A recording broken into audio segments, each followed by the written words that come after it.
अस्सलाम वालेकुम। आज की सबसे बड़ी खबर तो ये है कि अमेरिका ने पाकिस्तान के साथ ना सिर्फ ये अनाउंस कर दिया है कि हम ट्रेड डील कर रहे हैं, हमारे ऊपर बहुत ज़्यादा टैरिफ्स नहीं लगेंगे। अमेरिका पाकिस्तान का सिंगल लार्जेस्ट एक्सपोर्ट मार्केट है। हमारी एक्सपोर्ट की डेस्टिनेशन अगर किसी एक मुल्क को ढूंढें तो सबसे ज़्यादा एक्सपोर्ट्स बरामदात जो हैं वो अमेरिका को जाती हैं। वैसे यूरोपियन यूनियन, लेकिन उसके अंदर बहुत से मुल्क आ जाते हैं। तो अमेरिका के साथ अच्छा मुआहदा होना पाकिस्तान के हक़ में है और उसका 1-1.5 अरब डॉलर का जो ट्रेड बैलेंस पाकिस्तान की फेवर में है, उसको बड़ा आसानी से हम वीट इंपोर्ट भी बाहर से करते हैं, कई और चीज़ें मंगवाते हैं, हम उससे लेकर कॉटन मंगवाते हैं, उसको बराबर भी कर सकते हैं, उसमें बहुत बड़ा मसला नहीं है। लेकिन ट्रंप की अनाउंसमेंट में बहुत ज़्यादा सरप्राइजेज़ हैं। वो कहते हैं कि पाकिस्तान के साथ हम तेल की तलाश का मुआहदा करेंगे और हो सकता है कि एक दिन आए कि हम पाकिस्तान से इंडिया को तेल एक्सपोर्ट कर रहे हैं। अब ये ख़बर ऐसी है कि मैं अभी प्रोग्राम शुरू होने से पहले अपने मेहमानों को बता रहा था कि पाकिस्तान में एक जो स्पिरिचुअल स्कूल ऑफ थॉट है, कुछ रूहानी लोग हैं, बाबा इरफानुल हक हैं, प्रोफेसर अहमद रफ़ीक अख्तर हैं, किसी ज़माने में सूफ़ी बरकत साहब थे। इन सब लोगों का एक बुनियादी जो महवर है ना इनकी थाट का, वो ये है कि पाकिस्तान में ज़ेर ज़मीन अल्लाह की तरफ से कुछ दरियाफ्त होना है जिससे पाकिस्तान के हालात में तब्दीली आनी है। तो मुझे शक पड़ता है कि वो बाबा इरफानुल हक और प्रोफेसर अहमद रफ़ीक अख्तर की पेशगोइयाँ किसी ने ट्रंप को पढ़ा दी हैं, क्योंकि अभी तक हमने वो तेल तलाश करना है। खित्ता पोटोहार जहाँ पे हम ये पिंडी इस्लामाबाद में है, यहाँ पे भी तेल हो सकता है। केपी के बहुत ज़्यादा इलाकों में छोटी छोटी फाइंड्स हुई हैं, लेकिन पोटेंशली उस बेल्ट के अंदर तेल मौजूद है, निकल सकता है और सबसे बढ़कर बलूचिस्तान से निकल सकता है। खुशदार की पूरी बेल्ट कहते हैं कि रिच है, उसमें ऑयल एंड गैस आपको बहुत ज़्यादा मिल सकता है। निकालेंगे फिर पता चलेगा। एक पीटीआई के दौर में केकड़ा 2 बड़ा ऑफशोर हमने ड्रिलिंग की थी, हाई होप्स थी, और वो बाद में वो ड्राई हिट हुई, उसमें से तेल नहीं निकल सका। उस बेल्ट में पूरी इंटरनेशनल जो सर्वेज़ हैं या जो माहिरीन हैं वो कहते हैं कि तेल मौजूद है, निकलेगा वहाँ से, लेकिन आप 10 ड्रिल करेंगे तो हो सकता है किसी एक बड़ी फाइंड को आप हासिल कर सकें। उतने वसाइल हमारे पास है नहीं। अमेरिका है 10 अरब डॉलर वहाँ इन्वेस्ट कर दे, हो सकता है वहाँ से 100 अरब डॉलर का तेल भी निकले, मौजूद है पोटेंशियल। उससे भी बड़ा एक जो पॉसिबिलिटी अमेरिका के पाकिस्तान में इंटरेस्ट की है वो है रेयर अर्थ्स। और रेयर अर्थ्स में रेकोडेक, जहाँ कॉपर निकलेगा, कॉपर भी चाहिए अमेरिका को, जहाँ कॉपर निकलेगा वहाँ रेयर अर्थ्स भी मौजूद है उसी बेल्ट के अंदर। टीथियान बेल्ट बहुत बड़ी है, one of the largest reserves in the world, तो वहाँ पर कॉपर भी निकलेगा तो रेयर अर्थ्स भी निकलेंगे। इसी तरह जीबी वाली जो बेल्ट है इसके अंदर भी रेयर अर्थ्स मौजूद है। इन्वेस्टमेंट करने के लिए वसाइल चाहिए, बड़ी कंपनियाँ चाहिए जो वहाँ आएँ, पहले अरबों डॉलर की सरमायाकारी करें और फिर एक ऐसा मुआहदा हो जो कल को हमारे लिए IPPs की तरह का मुआहदा साबित ना हो। वहाँ से जो निकाला जाए, पाकिस्तान, जीबी, बलूचिस्तान, केपी, जहाँ से जो भी निकल रहा है, पाकिस्तान के लोगों को उसकी फलाह मिले, उसकी बेहतरी हो। ये ना हो कि अमेरिका को हम बड़े चाव से बुलाएं तो सही, बाद में पछता रहे हो कि हमने ये IPPs की तरह का एक मुआहदा कर लिया है, बिजली के कारखाने लगे हुए हैं, बगैर चलाए पैसे दिए जा रहे हैं। तो वो वाली सूरत हाल नहीं होनी चाहिए। कुछ अकल इस्तेमाल करके, दूरअंदेशी इस्तेमाल करके मुआहदा करना चाहिए। दूसरी तरफ इंडिया के साथ मामला टेढ़े हो रहे हैं। आज से कोई 25 साल पहले बिल क्लिंटन ने विज़िट किया था इंडिया का और पूरी स्ट्रेटेजिक रीअलाइनमेंट इस खित्ते के अंदर हो गई थी। टिल्ट हो गया था इंडिया की तरफ और पाकिस्तान एफपाक बन गया था, अफगानिस्तान के साथ जुड़ गया था। इंडिया को उन्होंने लहदा चाइना के मुकाबले में देखना शुरू कर दिया। अब वो एफपाक ख़त्म होकर दोबारा पाक इंडिया की तरफ चला गया और इंडिया की 5 कंपनियां जो ईरान से तेल खरीद रही थी उसके ऊपर उन्होंने पाबंदी आयद कर दी है। 5 ऐसी स्टेट ओन्ड इंडियन कंपनीज हैं जो रशिया से ऑयल ख़रीद रही थी, उन्होंने पिछले हफ्ते से बाइंग बंद कर दी है, क्योंकि ट्रंप ने कहा है कि हम इसके ऊपर 25% टैरिफ भी इंडिया पे लगाएंगे और पेनल्टीज़ भी लगाएंगे। तो पेनल्टीज़ वाला डर, उस डर के खौफ से उन्होंने 5 कंपनीज़ ने स्पॉट बाइंग शुरू कर दी है अबू धाबी से और दूसरी जगहों से। ये अरब वर्ल्ड में जो अवेलेबल मार्केट्स हैं, रशियन ऑयल की परचेज़, क्योंकि वहाँ कहते हैं डिफरेंशियल भी अब कम हो गया, पहले डिफरेंशियल ज़्यादा था, वो पिछले 1 हफ्ते से उन्होंने बाइंग रोक दी है। तो ये क्यों चेंज आई है, ये बिल्कुल बात समझ नहीं आती कि आई लव पाकिस्तान ट्रंप को एकदम से क्यों हो गया। कौन से ऐसे तेल के ज़खायर पाकिस्तान में दरियाफ्त हुए हैं? तजारत का हमारा हुजम 7-8 अरब डॉलर है, हम कुछ दे नहीं सकते। इंडिया 130 अरब डॉलर की बायलैटरल ट्रेड के साथ इंडिया का ट्रेडिंग पार्टनर है, जिसमें से 50 अरब डॉलर भारत कमाता है अमेरिका से। तो वहाँ तो वो सख्ती करे तो बात समझ आती है कि 50 अरब डॉलर इंडिया कमा रहा है, वो चाहता है कि इसको खींचे, ज़ीरो पे नहीं होता तो चलो क्लोज 3 जितना ले जा सकते हैं उतना करीब ले जाएँ। हमारा तो 1-1.5 अरब डॉलर का डिफरेंशियल है। टोटल भी जोर लगा लेंगे अमेरिका से इंपोर्ट करने का तो 2-3 अरब डॉलर से चीज़ें हम वहाँ से मंगवा नहीं सकेंगे। वसाइल नहीं है हमारे पास इतने कि हम कुछ 100 अरब डॉलर का इंडिया अमेरिका को ऑर्डर कर देंगे। असला हम खरीदेंगे चाइनीज़ क्योंकि हमारा रिलायबल है। अभी हमने इंडिया के साथ जंग में कामयाबी के साथ उसको इस्तेमाल किया है, फ्रांसीसी जहाज़ों को मार के गिराया है, तो वो हम छोड़ के दोबारा वो F-35 की तरफ तो जाएंगे नहीं। इंडिया के साथ उसका वो भी इशू है। इंडिया ने F-35 के ऊपर साल हर साल बात करके अब Su-57 के लिए रूस के साथ बातें करनी शुरू कर दी हैं, तो वहाँ सेवरल इशूज़ है। पाकिस्तान के साथ आगे ताल्लुकात कैसे बढ़ेंगे वो आज के प्रोग्राम का हमारा एक मेन टॉपिक रहेगा। दूसरा बड़ा इशू, कभी भी आपका मुल्क जब बेहतरी की जानब जा रहा हो तो मुल्क के अंदर खलफिशार वाली कैफियत नहीं पैदा करनी चाहिए। 9 मई भी एक खलफिशार था, दुरुस्त नहीं था, सियासत का एक वो स्याह धब्बा है पाकिस्तान की सियासी तारीख का। लेकिन क्या जिस तरीके से हमने 108 लोगों को एक ही दिन पकड़ के 10 साल के लिए नाहल कर दिया, लीडर ऑफ द अपोजिशन भी गए, पंजाब से भी गए, मरकज़ से भी गए, बाकियों का क्या बनना है वो भी पता नहीं है, तो क्या ये दुरुस्त रविश है? बिल्कुल नहीं है। तो हमें अपने तौर अतवार दुरुस्त करने चाहिए। मुल्क के अंदर अपने हाथों से तीली लगाने की कोशिश नहीं करनी चाहिए, बल्कि इस आग को समेटने की कोशिश करनी चाहिए। मेन स्ट्रीमिंग करनी चाहिए इन लोगों की कि बातचीत करें, रास्ता निकालें, सुलह जोई की तरफ जाएं। आज प्रोग्राम में जो हमारे साथ शुरा हैं इस्लामाबाद स्टूडियोज़ में दस्तगीर खान है, रहनुमा PMLN के, फॉर्मर डिफेंस और ट्रेड के मिनिस्टर भी हैं, तो आज के प्रोग्राम में बहुत रेलिवेंट है। हमारे साथ सेनेटर हुमायूं महमद साहब हैं, पाकिस्तान तहरीक इंसाफ के सीनियर रहनुमा हैं। इसके अलावा मुस्तफ़ा नवाज़ खोखर साहब, ये सीनियर पॉलिटिशियन हमें आज जूम पे ज्वाइन कर रहे हैं। हम एक्सपेक्ट कर रहे थे कि स्टूडियोज़ में होंगे, लेकिन इनके मुतल्लिक़ खबरें उल्टी सीधी चलती हैं। कभी पता चलता है इनको उठा लिया गया है, कभी पता चलता है कि आप वापस आ गए हैं। तो इनसे अभी पूछेंगे कि ये हैं कहाँ, उठाए हुए हैं या नहीं उठाए हुए। सबको खुश आमदीद कहते हैं। खुर्रम साहब, पहले आप बता दीजिए जी, आई लव पाकिस्तान और ये ट्रेड डील और ऑयल कहाँ से निकल रहा है?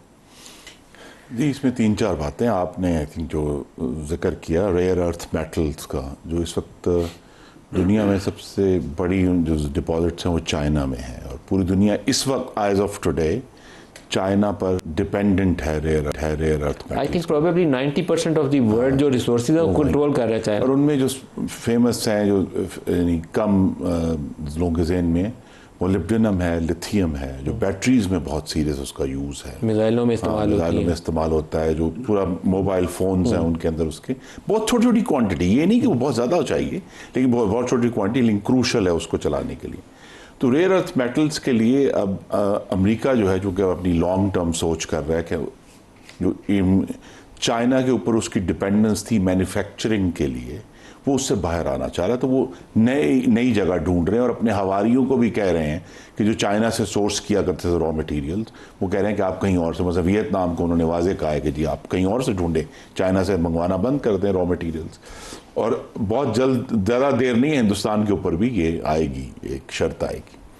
तो एक तो वो ज़रूर वजह हो सकती है कि पाकिस्तान में एक पॉसिबिलिटी है, लेकिन आई थिंक इसमें ज़्यादा जो फोकस है वो ये कि एक तो हमें कभी नहीं भूलना चाहिए कि पाकिस्तान की जो जोग्राफियाई लोकेशन है वो हमेशा क्रूशल थी, क्रूशल है, क्रूशल रहेगी, जिसमें अब शमाल में चाइना है, मशरक़ में हिंदुस्तान है, मगरब में अफ़गानिस्तान और ईरान है, और हम एक समुंदर का छोटा सा टुकड़ा है, उसके बाद मिडल ईस्ट है जो।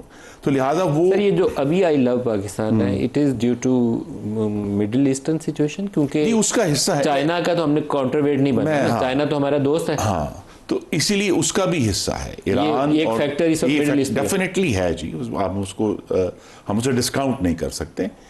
और ये भी है कि ट्रंप जो है वो, उन्होंने जो रवायती अमेरिकन एस्टैब्लिशमेंट के जो रवैये थे, मसलन रवायती अमेरिकन एस्टैब्लिशमेंट प्रो इंडिया है आज भी, अगर आप पूरी उनसे बात करेंगे, वहाँ जो स्टेट डिपार्टमेंट है, पेंटागन है, वो चूँकि चाइना के खिलाफ नबर्द आजमाए, तो वो अब आज भी इंडिया के हक में बात करेंगे। लेकिन ट्रंप जो है उसकी सोच फ़र्क है, वो हर जो मुल्क है उसको तजारत की नज़र से और इस नज़र से देख रहा है कि वो अमेरिका को कितना फ़ायदा पहुँचा रहा है।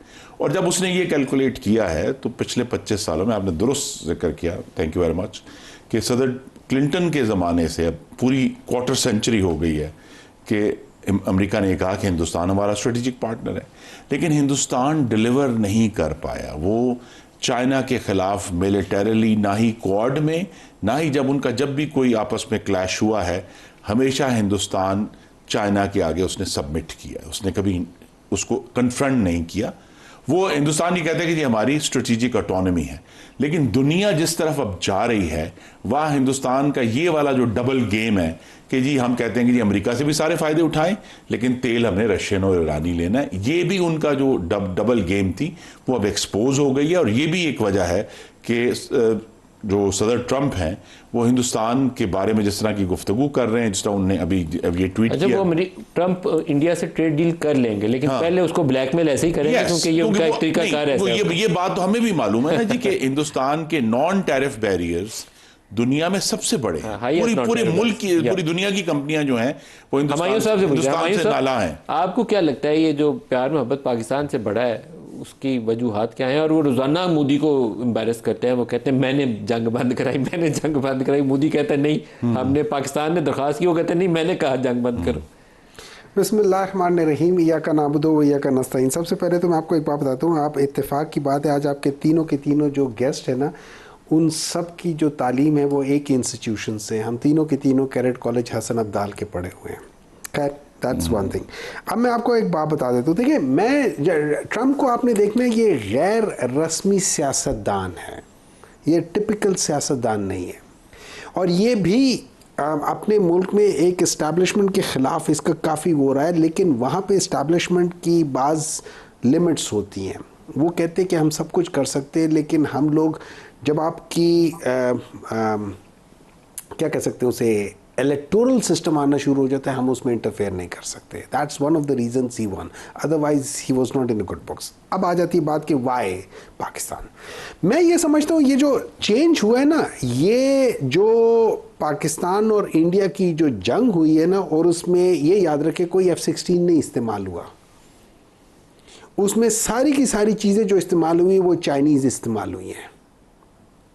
और उस लिहाज से आपको पता है चाइना की जो सारी कंपनी थी उनके वो क्या कर सकते, वो भी बढ़ गए, स्टॉक्स भी बढ़ गए एंड सारी।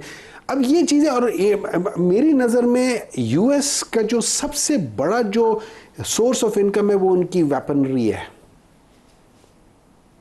और इस जगह पे this is a flash point जहाँ पे चीज़ें हो सकती है। इसने बहुत सारी उनको टिल्ट किया होगा। क्यों?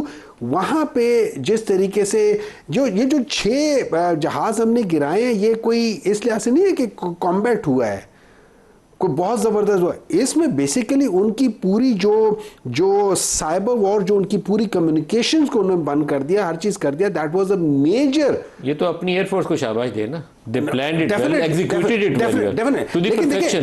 देखिए बात ये हो जाती है, माइकल शूमैकर के साथ उसको एक अच्छी गाड़ी भी चाहिए। आप उसको होंडा में बिठा देंगे कि बैठ जाओ, उसमें फार्मूला 1 में शायद ना कर सके। जितने पाकिस्तानी अच्छे पायलट्स और जितने अच्छे वो हैं, इसमें कोई शक नहीं, they are not one of the, they are the best, ठीक है। लेकिन at the same time they need to have those weaponries as well, they need to have those tools as well. So मैं समझता हूँ उसने किया। लेकिन having said that thing, that is one thing which has tilted। और ये जिससे बात की है कि India has failed to deliver, और इस दफ़ा तो India actually even failed to defend themselves। जब वो इन सब चीज़ों के बाद नहीं कर सके तो इंसान का हो जाता है, इतना बड़ा बंदा आ जाता है और वो आके खड़ा होकर छोटे से बंदे को कहता है कि यार मैं ये यूँ, अगला वो जो चढ़ मार दे, वो गिर जाए, तो फिर उसका आपके इंप्रेशन खत्म हो जाता है ना। सो दैट हैपेंड, एक चीज। नंबर 2, अब आ जाते हैं ये एज अ बिजनेसमैन वो देखेगा मुझे पाकिस्तान से फायदा क्या है। तेल probably is an I wash मेरी नजर में, तेल इज नॉट दैट थिंग। ये भी हो सकता है जो केकड़ा, जो मेरी नजर में ये भी हो सकता है कि वो जो सक्सेसफुल नहीं होता। देखिए, जितना आगे वो चले गए थे वो छोटी चीज नहीं होती है। उसमें यह भी हो सकता है उनको कह दिया कि यार तुम इसको स्टॉप कर दो। ये खैर एक गॉसिप हो जाएगी, लेकिन उस बेल्ट में, उस ऑफशोर बेल्ट में तेल मौजूद है। ये देखिए ना, बात सुने ना, मेरी कंपनी है, मैं जिस मुल्क से आया हूँ, मैंने कहा कि यार ये हो रहा है, यार उस्ताद हाथ रोक ले। नहीं सर, बहुत सारी चीजें, $200 मिलियन लगा होता है। $200 मिलियन सब कुछ भी नहीं, और उसके नीचे से $200 अरब का तेल निकलता है। देखिए बात है ना, वो पाकिस्तान की तरफ से हो रहा है ना, तो बहुत सारी चीजें होती है, वो कर ले, हो सकता है वो भी हो। ये भी हो सकता है जो असल जो चीज है ना, वो ये मदनियात की जंग है।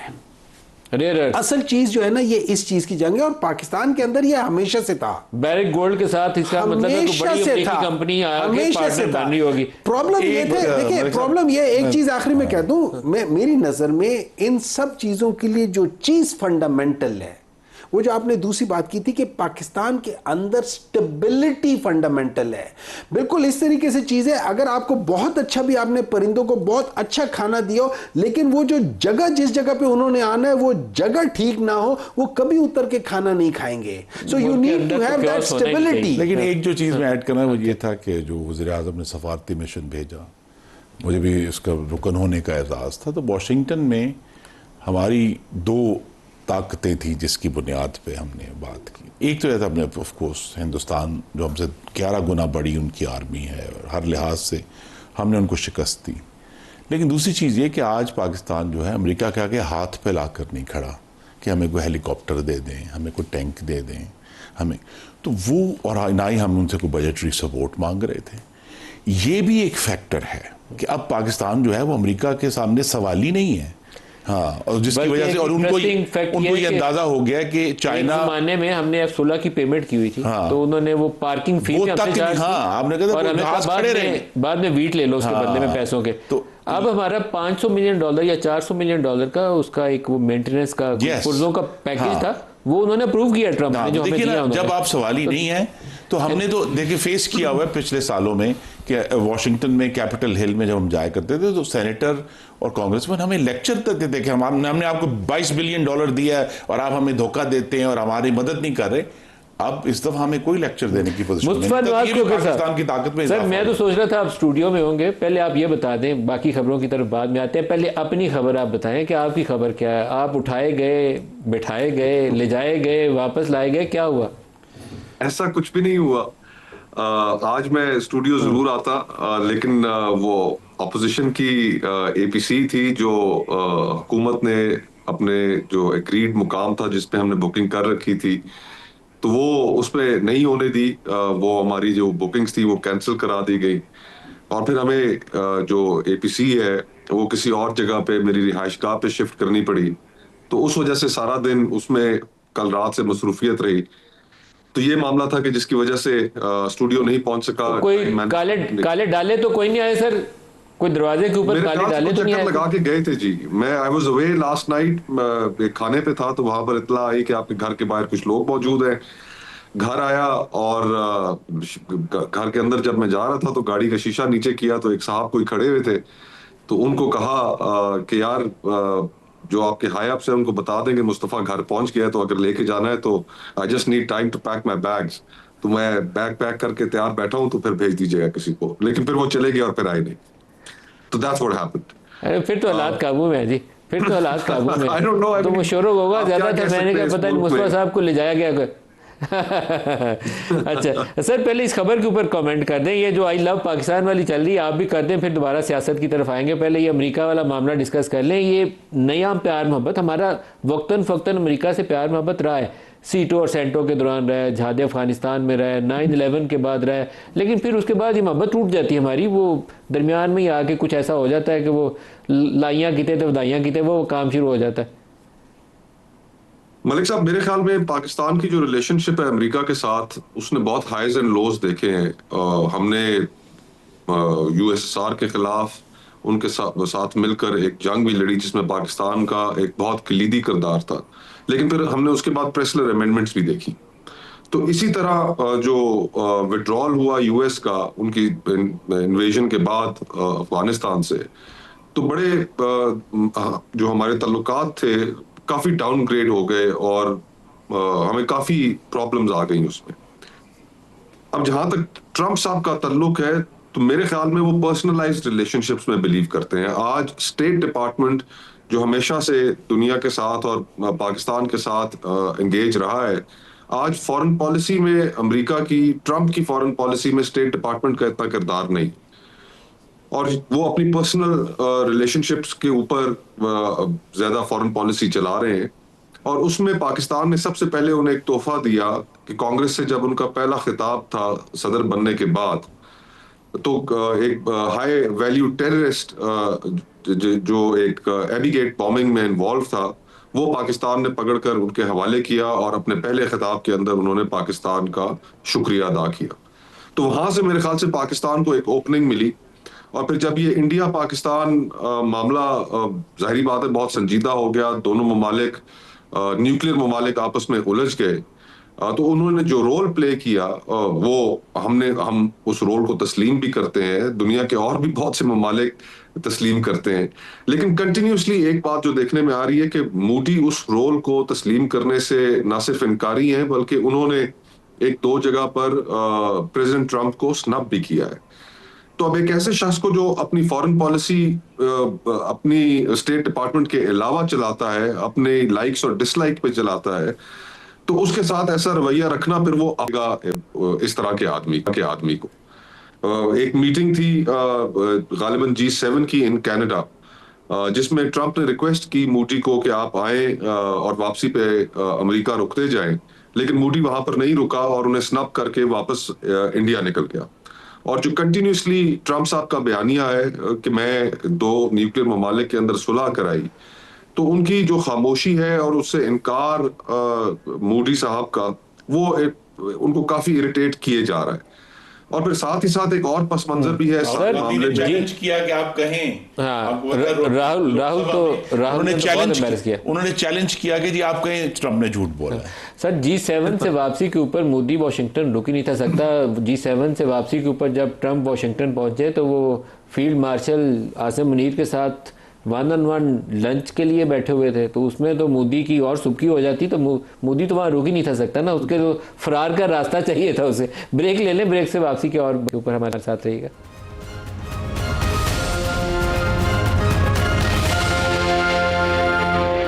Welcome back. इस वक्त इंडियन जो अपोजिशन है वो मोदी को कट टू साइज करने में बहुत एक्टिव है और शायद किसी को भी और कुछ करने की ज़रूरत नहीं है। राहुल गांधी वो हिसाब किताब रोज़ाना की बुनियाद के ऊपर उससे चुकता कर रहे हैं और कोई जवाब है ही नहीं है। बीजेपी किसी एक सवाल का जवाब नहीं दे सकती।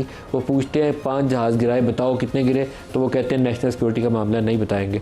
वो कहते हैं ट्रंप कह रहे हैं कि मैंने जंग बंद कराई, कहो कि वो ट्रंप झूठा है, मोदी साहब पानी का गिलास पीने लग जाते हैं। और आज तो राहुल गांधी ने एक स्टेप और जाके आगे खूब रगड़ाई लगाई। ट्रंप साहब एक स्टेप और आगे गए हैं, वो कहते हैं ब्रिक्स का इंडिया भी रुकन है। तो ये डॉलर पर जो हमला है ये तो अमेरिका के ऊपर हमला है। सुनिए वो क्या कह रहे हैं। We're negotiating right now, and it's also BRICS. You know, they have BRICS, which is basically a group of countries that are anti the United States, and India is a member of that. It's an attack on the dollar, and we're not going to let anybody attack the dollar. So it's partially BRICS, and it's partially the trade. We had a tremendous deficit. So Prime Minister Modi is a friend of mine, but they don't do very much business in terms of business with us. They sell a lot to us, but we don't buy from them. You know why? Because the tariff is so high. They have one of the highest tariffs in the world. Now they're willing to cut it very substantially, but we'll see what happens. We're talking to India now. We'll see what happens. It doesn't matter too much whether we have a deal or whether... Khurram साहब, जो dollar है वो make और break है US economy के लिए, और BRICS के साथ भी वो उन्होंने सींग फंसाए हैं, तो ये लड़ाई एक नेक्स्ट लेवल पे जाने वाली है। चाइना जी अभी तक अस्करी महाज पर अमेरिका को कन्फ्रंट नहीं कर रहा, लेकिन अब जबकि 21वीं सदी के 25 साल गुजर गए हैं, तो जो क्लैश हो रहा है, ये आपके नाजरीन के लिए मैं, जो तसादम हो रहा है, वो एक तरफ चाइना की मैन्युफैक्चरिंग पावर है, जो उनकी अब मसलन एप्पल वहाँ मैन्युफैक्चर करता है। उन्होंने कहा जी कि हम इसलिए नहीं करते कि वहाँ को सस्ते हमें लेबर है, इसलिए कि वहाँ के लोगों की एक्सपर्टीज़ है इसमें मैन्युफैक्चर। तो एक तरफ चाइनीज़ मैन्युफैक्चरिंग है और दूसरी तरफ अमेरिका की फाइनेंशियल पावर है, क्योंकि अमेरिका के पास अब मैन्युफैक्चरिंग पावर नहीं रही।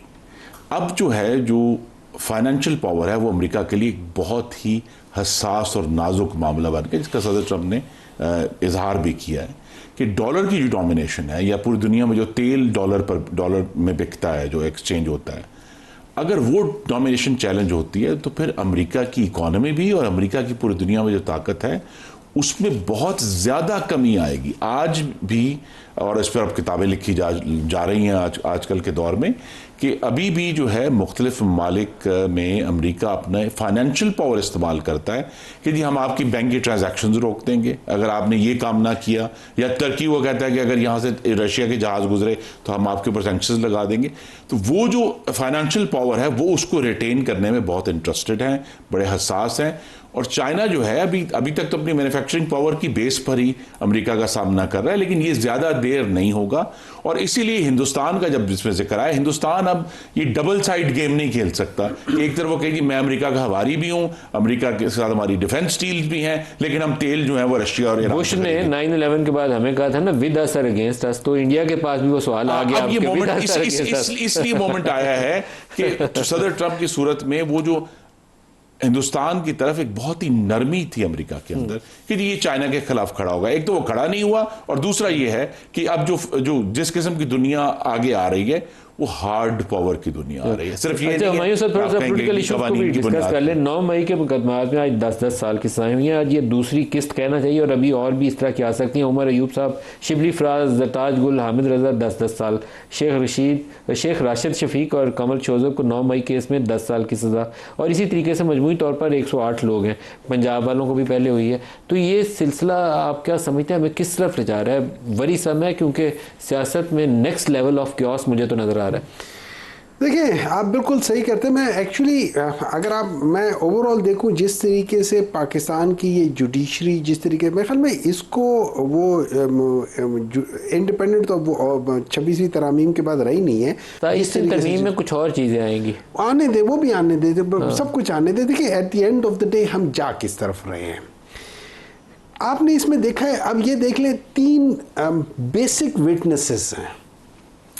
वो बेसिक विटनेसेस, उनमें से एक या 2 बंदे ऐसे हैं, एक ने तो जो सऊदी अरब में था उसने तो इनकार कर दिया ना कि मैं मैं नहीं करता, क्योंकि शायद उसको उस जगह की वजह से शायद उसके अंदर थोड़ा सा खौफ आ गया हो कि यार इधर खड़े होके मैं एहराम में हो, मैं झूठ नहीं बोल सकता। लेकिन यहाँ के 2 बंदे हैं, इन्होंने मिशन इम्पॉसिबल में जो टॉम क्रूज था ना, उससे ज़्यादा इंपॉर्टेंट है, और मेरे ख्याल में इनको एलिवेट करके के बड़ी पोस्ट पे लेकर ना जाने कि PTI, और चूंकि खुर्रम दस्तगीर साहब तो बड़े सीनियर वो कैबिनेट के भी रहे हैं और बहुत, अब ये सोचे ये 13 बंदे मियां नवाज शरीफ के साथ बैठे हुए हैं, और एक सिपाही अपने आप को इनकी पार्टी के मेन बंदे के बहरूपिये में जाके बैठ जाते हैं, और ये लोग उसको पहचानते नहीं है कि यार ये कोई और है, ये हमारा नहीं है। सुलेमानी टोपी पहन ली, उसने पता ही नहीं चला। उसने कहा कि मैंने एक बहरूप बदला, मैंने अपना वो बदल के भेस बदल के गया। मतलब ये आपने देखा ना टॉम क्रूज की ये मिशन इम्पॉसिबल, जिसमें वो एक पतली सी झिल्ली यूं करके उतारता है, वो पहले वो वापस निकल रहा था, वो झिल्ली निकालते हुए बाहर निकला और स्माइल करते हैं कि मैंने तो सब कर लिया। फिर मजे की बात ये, इसको जज साहब मान जाते हैं। अच्छा, अब जज साहब अपने जजमेंट में इसी बंदे को ऐसे रेडिक्यूल करते हैं कि वो अकेली वही चीज ही काफी है। ये बंदे जो हैं, ये 13 उसमें कहते हैं शाह महमूद कुरैशी साहब हर चीज में प्रेजेंट थे, और जज साहब कहते हैं कि शाह महमूद साहब कुरैशी प्रेजेंट ही नहीं थे। फवाद चौधरी के ऊपर भी हुआ, ठीक है। अच्छा, फिर उसके बाद जज साहब अपनी जजमेंट में लिखते हैं कि जी ये जो है ना, ये स्पाई का लफ्ज लिखा हुआ है। अब पाकिस्तान के जो कानून है, पाकिस्तान की जो आइन है, उसमें जो जासूस होता है उसकी आप वो ले ही नहीं सकते, ये क्या कह सकते हैं, विटनेस ले ही नहीं सकते, आप इजाजत ही नहीं है। तो मुझे ये समझ नहीं आ रहा। अच्छा, फिर उसमें जज साहब ये कहते हैं इन लोगों ने चूंकि अपने आप को PTI से डिसोसिएट नहीं किया, मतलब मैंने ये इससे इनकार ही हो गया हूं कि मैं पाकिस्तान तहरीक इंसाफ का नहीं हूं, मैं कहता हूं कि मैं पाकिस्तान तहरीक इंसाफ का हूं, ये बसाते खुद उन्होंने कहा एक जुर्म है और इसको सजा मिलनी चाहिए। अगर हम इस किस्म के कानून करना शुरू कर देंगे तो फिर मुझे एक बात बताएं, क्या मुल्क के अंदर स्टेबिलिटी आएगी या मुल्क के अंदर इसतराब बढ़ जाएगा? इसतराब बढ़ जाएगा। मुस्तफा साहब आप फरमाइएगा, ये सजाओं वाला मामला जो है, मुझे लगता है कि ये 5 अगस्त को मद्देनज़र रखते हुए कुछ स्टीम रोल किया गया पार्टी को कि बिल्कुल फ्लैट कर दें, ज़मीन पे लिटा दें, बाद में हाई कोर्ट सुप्रीम कोर्ट में जाएंगे, वहाँ से खुद ही इनके हक में फैसला आ जाएगा। मुझे लगता है ये स्टार्ट इसलिए किया गया कि एक दफ़ा तो इनको लिटाओ ना ज़मीन के ऊपर, हवा निकल जाए। मेरे ख्याल में मलिक साहब, ये पाकिस्तान की जमहूरी और सियासी तारीख में एक स्याद दिन के तौर पर याद रखा जाएगा कि जिसमें एक ही दिन में opposition leader Punjab assembly, opposition leader senate और ऑपोजिशन लीडर नेशनल असेंबली, तीनों को सजा सुना दी गई और तीनों अपने ओहदे से फारिग हो गए। कल परसों ही इलेक्शन कमीशन जिस तरह की आजकल फुर्तियां दिखा रहा है, उसने इनको डीनोटिफाई कर देना है और इलेक्शन कमीशन बहुत जल्दी इनकी सीटों के ऊपर इंतखाबात के स्केड्यूल भी जारी कर देगा। देखिए 9 मई के वाकये के ऊपर हमने वो फुटेजेस देखे और बहुत एम्पल एविडेंस मौजूद है, लेकिन हमने प्रोसिक्यूशन नहीं देखी, हमने परसिक्यूशन देखी है। हमने ऐसे लोग भी देखे कि जिनको टीवी की स्क्रीन्स पर दिखाया गया और बाकायदा चार्ट बनाकर कि फलाना फलाने के साथ राब्ते में था और फलाना फलाने के साथ राब्ते में था, कॉन्स्पिरेसी में शामिल था, और फिर जब उन्हीं लोगों ने प्रेस कॉन्फ्रेंसेस की तो वो उसमें से फारिग कर दिए गए। फिर इसी तरह मैं कई एमएलए को जानता हूं जो इस वक्त हुकूमती बेंचों पे बैठे हुए जिन पे 9 मई के केसेस थे, but because they shifted their loyalties, they joined another political party, तो आज वो एमएनए भी हैं और उनसे 9 मई के जितने उनके ऊपर केसेस थे वो भी खत्म हो गए। तो हमने इसमें प्रोसिक्यूशन का एलिमेंट तौबा का रास्ता तो खुला रहता है ना सर हर वक्त, तौबा का रास्ता तो हर वक्त खुला रहता है ना, तो वो जी हाँ, तो जो ताइब हो जाए तो उसके लिए तो दरवाजा खुल जाता है ना सर। तो ये तौबा का देखे जो कॉन्सेप्ट भी है ना, उसको कानून की नजर में मिटिगेशन कहते हैं कि जब कोई अपना कन्फेशन कर लेता है तो फिर कन्फेशन के बाद अदालत ये देखती है कि हाँ इस शख्स ने अपना जुर्म कबूल किया है, और जुर्म कबूल करने के बाद फिर फाइनल सेंटेंसिंग के अंदर वो इस चीज को कंसिडर करते हुए थोड़ी सी एक रिलैक्सेशन दिखाते हैं। पाकिस्तान में मिटिगेशन का कोई कानून मौजूद नहीं है।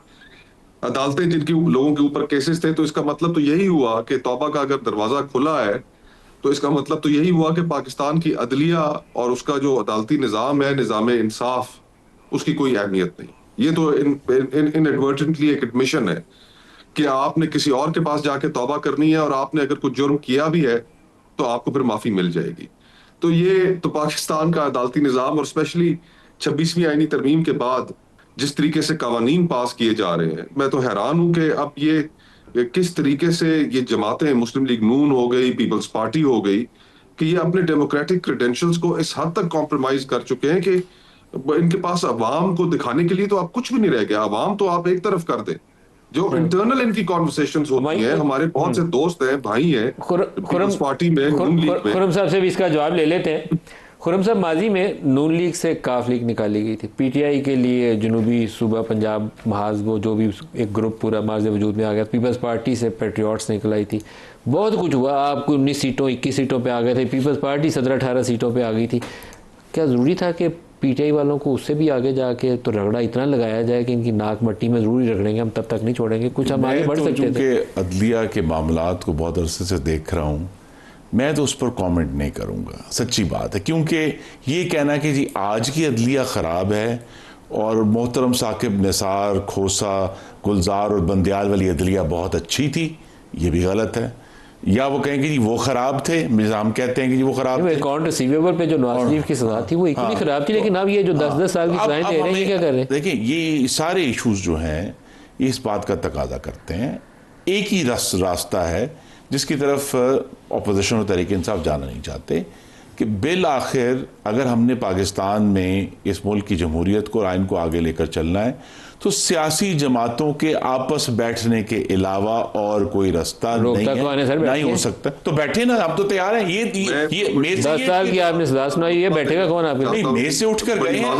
बात ये है कि जैसे भी हालात हमें मिलकर इस बात को यकीनी बनाना है कि हम आगे किस तरह जाएंगे। अगर हम ये 2006 में आपने होटल बंद करवाया जी उनका कॉन्फ्रेंस के लिए, मुझे नहीं मालूम जी कौन लोग करा रहे हैं, नहीं कराना चाहिए, गुफ्तगू की तो इजाजत होनी चाहिए। मोहम्मद साहब आगे भी आप हर रोज टीवी पर होते हैं, टीवी पर तो आई थिंक ज्यादा आजादी है गालिबन, लेकिन अब इज्तिमा पर कोई आप उनको देखना फोरम भाई करना होना चाहिए। देखिए मैं तो पूरे हिसाब में फोरम साहब उनको इशारा दे रहे कि मोहन साहब रोजाना होते हैं, इनको भी अंदर बंद करेंगे। मैं ये कह रहा हूँ कि हमें हर रोज टेलीविजन पर हमारे साथ तहरीक इंसाफ के दोस्त बैठे होते हैं, वो तनकीद भी करते हैं, मुस्तफा मेरे भाई हैं वो भी बैठे हुए हैं।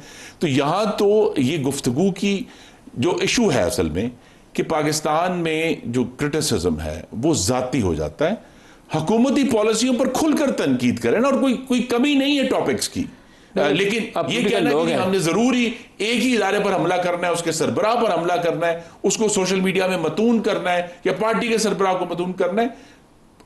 जो पाकिस्तान के अवाम के इशूज़ हैं, बस मेरी ख्वाहिश ही रहेगी कि 12 साल से तहरीक इंसाफ खैबर पख्तूनख्वा में पावर में है, उनकी तीसरी हुकूमत चल रही है, वो आकर पाकिस्तान की हुकूमत को बताएं कि जनाब दहशतगर्दी से कैसे लड़ते हैं। हमारा तजर्बा ये है, हमने ये सीखा है, हमारे जो लोग मुख्तलिफ इलाकों में मुंतखब होकर आए हैं। आपने उनके काफ़ी लोगों को दहशतगर्दी के केसों में सजाएं सुना दी हैं। आज वो मेरे ख्याल है वो अपनी वो जो आपकी खातून थी पार्लिमानी लीडर उनको भी सजा हो गई है, नहीं, जरताज गुल वजीर को। देखिए इशू यही है, उसका भाई बेचारा शहीद होया हुआ है, आपको मालूम है ना, जरताज का भाई गुजारिश है, शहीद होया हुआ है। हाँ। और आपने उसको दहशतगर्दी में सजा सुना दी गुजारिश ये है कि ये जो 9 मई के वाक़यात हैं, देखिए जो डिस्क्वालिफिकेशन उसके नतीजे में हो रही हैं वो अपनी जगह पर है, लेकिन 9 मई का जो दिन था अगर हम उसको भूल जाएं, पाकिस्तान की किसी सियासी हमारे 9 मई यौम स्याह है, उस पर तो गुंजाइश ही नहीं है, लेकिन जो कुछ आप कर रहे हैं वो भी स्याह है। पाकिस्तान को किसी सियासी जमात ने आज तक आग नहीं लगाई। अब वहां सुप्रीम कोर्ट के अंदर क्या हुआ था सर? तो आप करें ना, उसके ऊपर पूरी इंक्वायरी हुई, उसके ऊपर सजाएं हुई, उसके ऊपर लोग डिस्क्वालीफाई हुए, अब इंक्वायरी कराएं। तो शहबाज साहब को नहीं चाहिए था उसके ऊपर। तो आप करवाएं, जरूर हो नहीं सकती ना सर, हो नहीं सकती। अगर मैं बैठ के उसका पूछता कि पंजाब हाउस से कौन कैसे आया था, तो अगर उस वक्त जो है जो पूरी, यही तो मैं कह रहा हूं कि अदलिया के ऊपर अगर हम ये समझते हैं कि जी कोई 26वीं आनी तरमीम से जो है कोई बड़ा जन्नत थी और जन्नत से हम जहन्नम में आ गए, ये बिल्कुल गलत है। हमें इस पर सोचना है कि हमने आगे कैसे बढ़ना है। मोहम्मद और मुस्तफा नवाज, सबका बहुत शुक्रिया। आज के लिए इतना इजाजत दीजिए, अल्लाह हाफिज़।